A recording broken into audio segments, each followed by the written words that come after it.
അങ്കോലയിൽ ഇപ്പോൾ രക്ഷാപ്രവർത്തനം വീണ്ടും തുടങ്ങിയിട്ടുണ്ട്.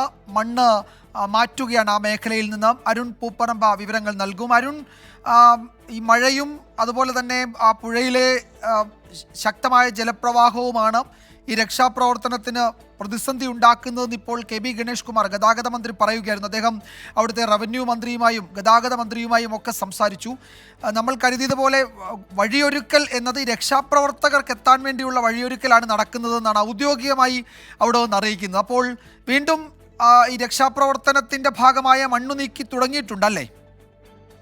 വിജയകുമാർ, തീർച്ചയായും നമുക്ക് ലഭിക്കുന്ന വിവരം അനുസരിച്ച് കർണാടക മുഖ്യമന്ത്രിയുടെ ഓഫീസിൽ നിന്ന് വീണ്ടും ഇതുമായി ബന്ധപ്പെട്ട നിർദ്ദേശം അവിടുത്തെ പോലീസിനുൾപ്പെടെ നൽകിയിട്ടുണ്ട്. ഇതേ തുടർന്നാണ് ഇപ്പോൾ വീണ്ടും ഈ തിരച്ചിൽ, ഈ രക്ഷാപ്രവർത്തനം പുനരാരംഭിച്ചിട്ടുള്ളത് എന്നതാണ് നമുക്ക് അവിടുന്ന് മനസ്സിലാക്കാൻ സാധിക്കുന്നത്. നിലവിൽ ഇപ്പോൾ ഈ മണ്ണ്, അതായത് ഈ അർജുൻ കുടുങ്ങിക്കിടക്കുന്നു എന്ന് പറയുന്ന ആ വശത്തെ മണ്ണ് നീക്കം ചെയ്യാനുള്ള ശ്രമങ്ങൾ ആരംഭിച്ചിട്ടുണ്ട് എന്നതാണ് നമുക്ക് ഇപ്പോൾ ഒടുവിലായി ലഭിക്കുന്ന വിവരം. പക്ഷെ എന്നാൽ അത് അത്ര എളുപ്പമല്ല, അത് ശ്രമകരമായിട്ടുള്ള ഒരു ദൗത്യമാണ് എന്നതും കൂടി അവിടുന്ന് പ്രാദേശികമായി നമുക്ക് മനസ്സിലാക്കാൻ സാധിക്കുന്നത്. അതിൽ ഒന്നാമത്തെ ഘടകം ഇപ്പോൾ മന്ത്രി ഉൾപ്പെടെ, ഗതാഗത മന്ത്രി ഉൾപ്പെടെ പറഞ്ഞതുപോലെ തന്നെ പ്രതികൂലമായിട്ടുള്ള കാലാവസ്ഥയാണ്.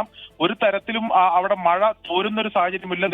തുടർച്ചയായി മഴ പെയ്തുകൊണ്ടിരിക്കുകയാണ്. കഴിഞ്ഞ ദിവസങ്ങളിലും ഇന്ന് രാവിലെ മുതലും അവിടെ മഴയുണ്ട്. അതോടൊപ്പം തന്നെ അവിടുത്തെ ഒരു ഭൂപ്രകൃതി ഉൾപ്പെടെയുള്ള പ്രശ്നങ്ങളുണ്ട്. അവിടെ ഈ പുഴ നിറഞ്ഞു കവിഞ്ഞൊഴുകിയ ഒരു സാഹചര്യമുണ്ട്. അതോടൊപ്പം തന്നെ കഴിഞ്ഞ 3 ദിവസമായി മൺകൂന ഇങ്ങനെ നിൽക്കുന്നു. ഇതിന് മുകളിലാണ് മണ്ണ് പെയ്യുന്നത്. ഇതിന് മുകളിലേക്കാണ് വെള്ളം അടിച്ച് ഈ കുന്നിന്റെ മുകളിൽ നിന്ന് വെള്ളം ഒലിച്ചിറങ്ങുന്നത് മഴ തുടർന്ന്. അതുകൊണ്ട് തന്നെ ഇത് കൂടുതൽ ചളിയായി കെട്ടി നിൽക്കുകയാണ്. ശരിയാണ്, അരുൺ സൂചിപ്പിച്ചതുപോലെ രക്ഷാപ്രവർത്തനത്തിന് വലിയ പ്രായോഗിക പ്രശ്നങ്ങൾ അവിടെ നേരിടുന്നുണ്ട്. പക്ഷേ ഒരാശ്വാസം എന്നത് വീണ്ടും ജോലി തുടങ്ങിയിട്ടുണ്ട്. അവിടെ നിന്ന് മണ്ണ് നീക്കി തുടങ്ങിയിട്ടുണ്ട്. ഒരു വലിയ മൺകൂനയ്ക്കുള്ളിൽ ഈ ലോറി ഉണ്ട് എന്നുള്ളതാണ് GPS വിവരങ്ങളൊക്കെ വ്യക്തമാക്കുന്നത്. അതിലേക്ക് വൈകാതെ എത്തും എന്ന് തന്നെയാണ് രക്ഷാപ്രവർത്തകർ പ്രതീക്ഷിക്കുന്നത്. സംസ്ഥാനത്ത് സമ്മർദ്ദം ശക്തമാക്കിയിട്ടുണ്ട് കർണാടക സർക്കാരിന് മേൽ. അവിടെ വിവിധ കേന്ദ്രങ്ങളിൽ നിന്ന് ഈ അന്വേഷണങ്ങളൊക്കെ എത്തുന്നുണ്ട്. അതിൻ്റെയൊക്കെ ഭാഗമായി കുറെ കൂടി ശക്തമായ ഇടപെടൽ അവിടെ ഉണ്ടാകുന്നുണ്ട്. അപ്പോൾ പ്രതീക്ഷയോടെ എല്ലാവരും കാത്തിരിക്കുകയാണ്.